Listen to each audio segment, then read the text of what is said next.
এক কোটিপতি যুবক খুব সাধারণ সাজ পোশাক পরে দার্জিলিং ঘুরতে গেল।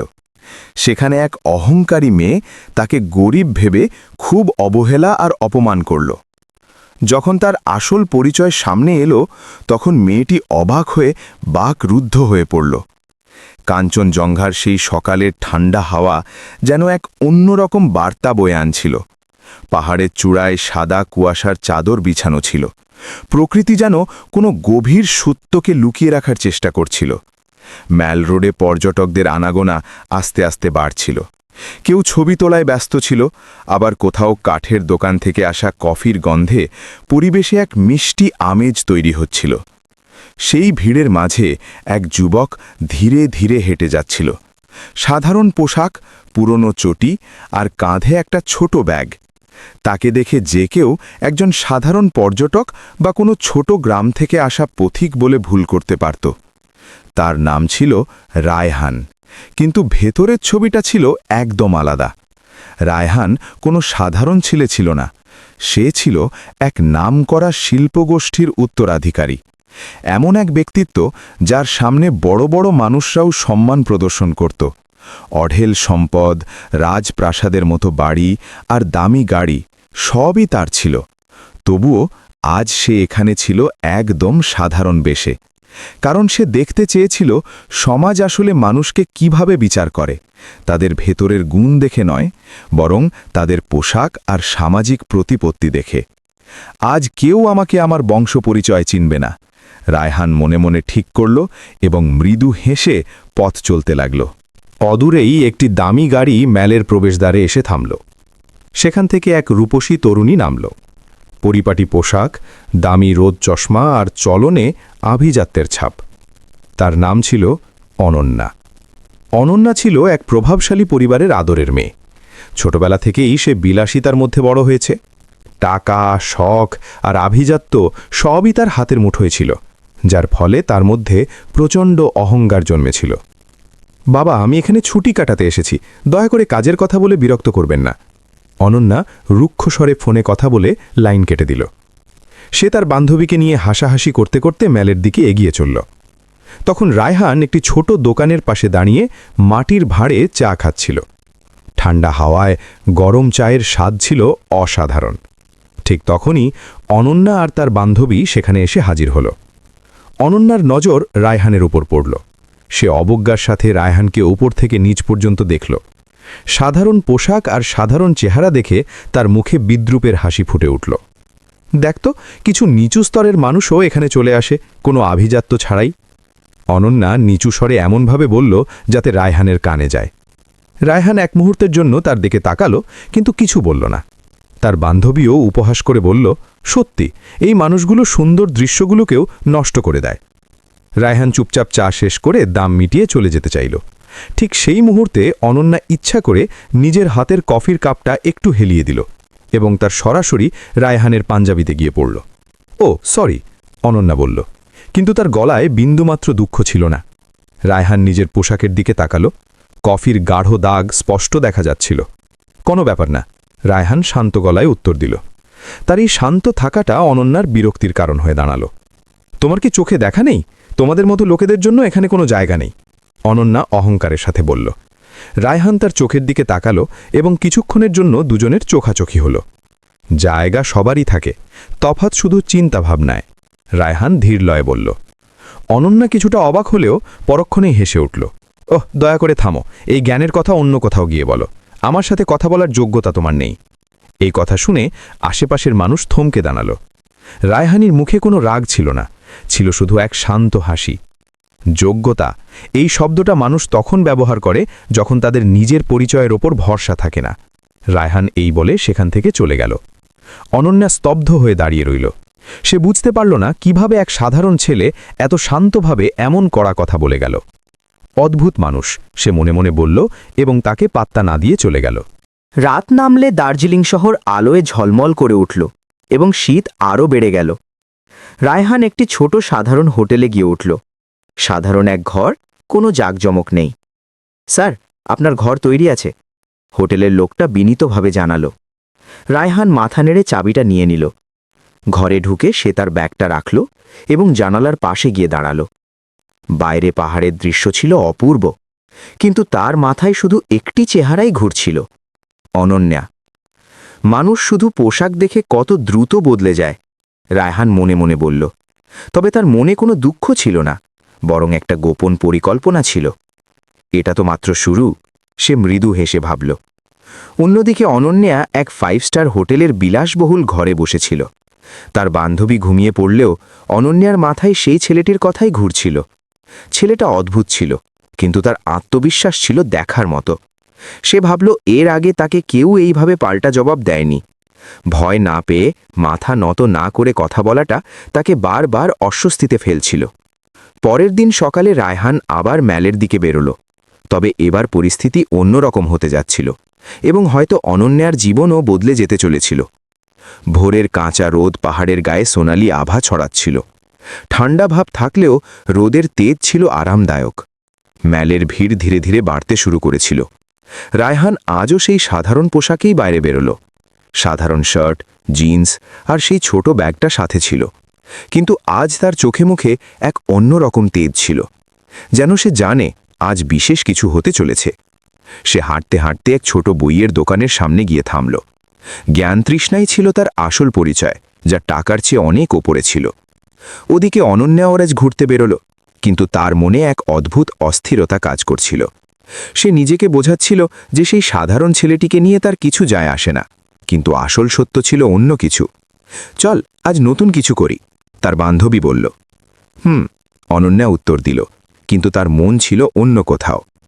কিছুক্ষণ পর দুজনে আবার মুখোমুখি হল। রায়হান বইয়ের দোকানে দাঁড়িয়েছিল আর অনন্যা ঠিক সেখানেই পৌঁছাল। তাকে দেখামাত্রই অনন্যা থমকে গেল এবং মনে মনে বলল, আবার এই আপদ। রায়হানও তাকে দেখে নিল, কিন্তু এবার সে নজর সরাল না। তুমি এখানেও উপগ্রহ হয়ে আছো? অনন্যা বাঁকা হাসি দিয়ে বলল। বই কেনার জন্য কোনো আভিজাত্যের প্রয়োজন হয় না, রায়হান শান্ত গলায় জবাব দিল। অনন্যা কিছুটা বিরক্ত হয়ে প্রশ্ন করল, তুমি সব কথায় এত দর্শন কেন ঝাড়ো? রায়হান হাসল, কারণ সত্য সবসময় সহজ হয়, শুধু মানুষ তা বুঝতে চায় না। দোকানদার দুজনকে দেখছিল, তার কাছেও পরিবেশটা কিছুটা অদ্ভুত লাগছিল। অনন্যা একটি দামি বই তুলে কাউন্টারে রাখল এবং প্যাক করতে বলল। তারপর সে রায়হানের দিকে তাকিয়ে বলল, তা এটি কেনার মতো টাকা কি তোমার আছে? এটা শুনে আশেপাশে দাঁড়িয়ে থাকা মানুষ আবার তাদের দিকে তাকাতে লাগল। রায়হান ধীরে সুস্থে পকেট থেকে টাকা বের করল এবং সেই দোকান থেকে 3টি বই কিনল। মাঝে মাঝে মানুষ বাইরের চাকচিক্যে এত মজে থাকে যে আসল জিনিস তাদের চোখে পড়ে না, রায়হান বলল, এবং ঘুরে চলে যেতে লাগল। অনন্যা এবার চুপ হয়ে গেল এবং অনুভব করল সে হয়তো বেশি বলে ফেলেছে। দিন কাটতে থাকল, কিন্তু ভাগ্য যেন বারবার দুজনকে মেলাতে চাইছিল। বিকেলে অনন্যা আর তার বান্ধবী এক ভিউ পয়েন্টে ছবি তুলছিল। নিচে গভীর খাদ ছিল আর ওপর দিয়ে মেঘ ভেসে যাচ্ছিল। দৃশ্যটি ছিল দারুণ। হঠাৎ অনন্যার পা পিছলে গেল এবং সে চিৎকার করে উঠল। তার ভারসাম্য বিগড়ে গেল এবং তার বান্ধবী ঘাবড়ে গেল, কিন্তু কোনো বিপদ ঘটার আগেই এক বলিষ্ঠ হাত তাকে আঁকড়ে ধরল। সে ছিল রায়হান। সে দ্রুত তাকে টেনে নিরাপদ জায়গায় নিয়ে এলো। কিছু মুহূর্তের জন্য সব যেন থেমে গেল। অনন্যার শ্বাস দ্রুত পড়ছিল আর সে সরাসরি রায়হানের চোখের দিকে তাকিয়েছিল। তুমি ঠিক আছো তো? রায়হান জিজ্ঞাসা করল। অনন্যা কিছুই বলতে পারল না।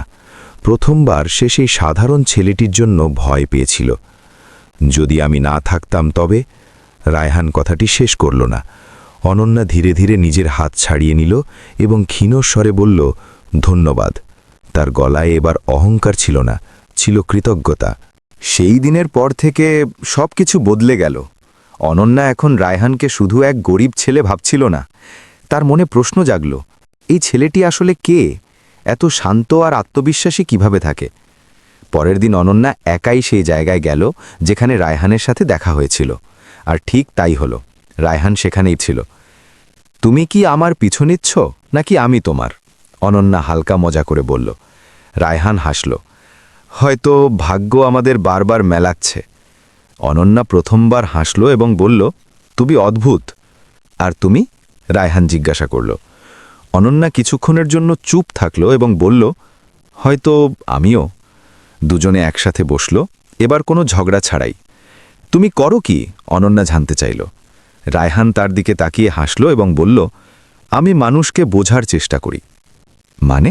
অনন্যা অবাক হল। মানে এই যে আসল মানুষ সে নয় যা সে নিজেকে দেখায়, বরং সে যা সে লুকিয়ে রাখে। অনন্যা দীর্ঘশ্বাস নিল এবং অনুভব করল সে নিজেকেই চিনতে পারেনি। কিন্তু সে জানত না যে রায়হানও কিছু লুকাচ্ছে। এক বিশাল সত্য শীঘ্রই তার জীবন বদলে দিতে চলেছিল। দার্জিলিংয়ের সেই কুয়াশা ঘেরা সকাল এখন দুজনের কাছে অন্যরকম মানে রাখতে শুরু করেছিল। যেখানে আগে এই শহর শুধু একটা ঘোরার জায়গা ছিল, এখন তা এক অজানা সম্পর্কের শুরু হয়ে গেল। রায়হান আগের মতো সময়ে সেই জায়গায় পৌঁছে গেল। কিছুক্ষণ পর অনন্যাও এলো, কিন্তু আজ সে আগের মতো উদ্ধত ছিল না। হায়, সে মিষ্টি হাসি দিয়ে বলল।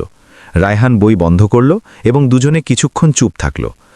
তুমি কি রোজ এখানে আসো? অনন্যা জিজ্ঞাসা করল। এখন তো আসা শুরু করেছি, রায়হান হাসতে হাসতে উত্তর দিল। কেন? অনন্যা জানতে চাইলে সে সরাসরি চোখে তাকিয়ে বলল, হয়তো কারো অপেক্ষা করতে শুরু করেছি। অনন্যা চোখ নিচু করল এবং তার বুকের স্পন্দন বেড়ে গেল। এখন দুজনে একসাথে ঘুরতে লাগল, কখনো ম্যাল রোড, কখনো বা পাহাড়ের মাঝে। অনন্যা প্রথমবার বুঝল আনন্দ শুধু টাকা দিয়ে আসে না। আগে আমি মানুষকে তাদের পোশাক দিয়ে বিচার করতাম, সে একদিন স্বীকার করল। এখন? রায়হান জিজ্ঞাসা করল। এখন হয়তো আমি নিজেকেই বিচার করছি, সে শান্ত হাসির সাথে বলল। রায়হান কিছু বলল না, শুধু তাকে দেখতে থাকল। কিন্তু গল্পের মোড় পাল্টাতে দেরি হলো না। একদিন রায়হান হোটেলে থাকাকালীন তার ফোন বাজল। মিস্টার সেন ফোন করেছেন। হ্যালো রায়হান স্যার, আমাদের আপনাকে এখনই দরকার, একটা বড় চুক্তি ফাইনাল হতে চলেছে। ও পাশ থেকে আওয়াজ এলো। রায়হান জানালার বাইরে তাকিয়ে বলল, আমি এখন ব্যস্ত আছি, 2 দিন পর কথা বলছি। ঠিক ওই সময় দরজায় টোকা পড়ল, আর এসে হাজির হলো অনন্যা। অনন্যা ঘরে ঢুকে ঘরটা দেখে অবাক হলো, কারণ ঘরে কোনো দামি আসবাব নেই। রায়হান, আমি কি তোমাকে কিছু জিজ্ঞাসা করতে পারি? সে সরাসরি প্রশ্ন করল। তুমি আসলে কে? এই প্রশ্নে ঘরে নিস্তব্ধতা নেমে এলো। রায়হান কিছুক্ষণের জন্য চুপ থেকে সহজ হওয়ার চেষ্টা করল। মানে তুমি যে তেমন নও যেমনটা তোমাকে দেখায়, অনন্যা বলল। রায়হান হালকা হেসে বলল, সব মানুষ তেমন হয় না যেমনটা সে দেখায়। অনন্যা গম্ভীর হয়ে বলল, দয়া করে মজা করো না, আমি তোমাকে দেখেছি, তোমার আত্মবিশ্বাস সাধারণ মানুষের মতো নয়। রায়হান দীর্ঘশ্বাস নিয়ে বলল, আর যদি আমি সত্যি বলি? ঠিক তখনই দরজায় আবার কড়া নাড়ল কেউ। রায়হান দরজা খুলতেই এক ফর্মাল পোশাক পরা লোক ভেতরে এলো। স্যার, এই ফাইল সই করতে হবে আর আপনার ফ্লাইট বুক হয়ে গেছে, সে জানালো। অনন্যা অবাক চোখে সব দেখছিল। তার মুখ দিয়ে অস্ফুট স্বরে বেরোল, স্যার? রায়হান লোকটিকে বলল, আমি বলেছিলাম না এখন নয়। অনন্যা এবার সব বুঝতে পারছিল। রায়হান, এসব কি? সে কাঁপা গলায় জিজ্ঞাসা করল। রায়হান ধীরে বলল, সত্য, যা তুমি জানতে চেয়েছিলে। ঘর নিস্তব্ধ হয়ে গেল। বাইরে ঠান্ডা হাওয়া বইছিল, কিন্তু ভেতরে এক ঝড় বয়ে যাচ্ছিল। সেই লোক আবার বলল, স্যার, এই ফাইলগুলো খুব জরুরি। রায়হান তাকে বাইরে অপেক্ষা করতে বলে দরজা বন্ধ করে দিল। এবার বলো রায়হান, এসব কি? অনন্যা কাঁপা গলায় বলল। রায়হান তার চোখের দিকে তাকিয়ে শান্ত স্বরে বলল, আমি সেই একই মানুষ যাকে তুমি প্রথম দিন দেখেছিলে। অনন্যা সাথে সাথে বলল, না, ওটা সত্যি ছিল না, এটা সত্য। রায়হান হাসল। সত্য দুটোই, তফাৎ শুধু নজরের। অনন্যার চোখে জল চলে এলো। প্লিজ আর আমাকে ঘুরিও না, সরাসরি বলো তুমি কে। রায়হান জানালো, আমি এক বিশাল বিজনেস ফ্যামিলি থেকে এসেছি এবং আমাদের একটা বড় কোম্পানির হেড আমি। অনন্যা যেন পাথর হয়ে গেল। তার মাথায় শুধু ঘুরছিল, তুমি কোটিপতি? রায়হান সরাসরি বলল, হ্যাঁ। অনন্যার হাত কাঁপতে লাগল এবং তার মনে পড়তে লাগল সেই কফি ফেলা আর অপমানের কথা। সে কান্নায় ভেঙে পড়ে বলল, আমি তোমার সাথে কত খারাপ ব্যবহার করেছি। রায়হান শান্তভাবে দাঁড়িয়ে রইল। তুমি চাইলে আমি এখনই চলে যাচ্ছি, সে বলল। অনন্যা সাথে সাথে তাকে আঁকড়ে ধরল এবং বলল, প্লিজ যেও না। তার গলায় এখন কোনো অহংকার ছিল না, ছিল অনুশোচনা। আমি তোমাকে পোশাক দেখে ভুল বুঝেছিলাম, সে বিলাপ করল। আর এটাই আমি দেখতে চেয়েছিলাম, রায়হান ধীরে বলল। সে দেখতে চেয়েছিল মানুষ পরিচয়হীন অবস্থায় তাকে কেমন চোখে দেখে। অনন্যা আরও ভেঙে পড়ল এবং জিজ্ঞাসা করল, তাহলে তুমি আমাকে পরীক্ষা করছিলে? রায়হান বলল, না, আমি পৃথিবীকে পরীক্ষা করছিলাম। কিছুক্ষণ পর অনন্যা ক্ষমা চাইল। রায়হান বলল, ক্ষমা চাওয়ার চেয়ে নিজেকে বদলে ফেলা বেশি জরুরি। অনন্যা মাথা নিচু করে বলল, সে বদলাতে চায়। রায়হান জানালো, তাকে আজই চলে যেতে হবে, কারণ বড় একটা ডিল আছে। অনন্যা অবাক হয়ে বলল, তুমি চলে যাচ্ছ? হ্যাঁ, রায়হান জানালো। অনন্যা জিজ্ঞাসা করল, তাদের সম্পর্কের কি হবে? রায়হান বলল, এই সত্যটা তোমার মন থেকে এসেছে নাকি নতুন পরিচয়ের জন্য তা জানা জরুরি। সে ব্যাগ গুছিয়ে নিয়ে বেরোনোর সময় বলল, যদি ভাগ্য চায় তবে আবার দেখা হবে। অনন্যা মাটিতে বসে কান্নায় ভেঙে পড়ল। সে অনুভব করল সে কি হারিয়ে ফেলেছে। বাইরে রায়হান গাড়িতে উঠে হোটেলের দিকে শেষবার তাকালো। তার চোখেও হালকা জল ছিল এবং সে বলল, কিছু গল্প অসম্পূর্ণ থেকেই পূর্ণ হয়। দার্জিলিংয়ের সেই সকাল আর আগের মতো ছিল না। পাহাড় আর হাওয়া একই থাকলেও অনন্যার জন্যে সব কিছু বদলে গিয়েছিল।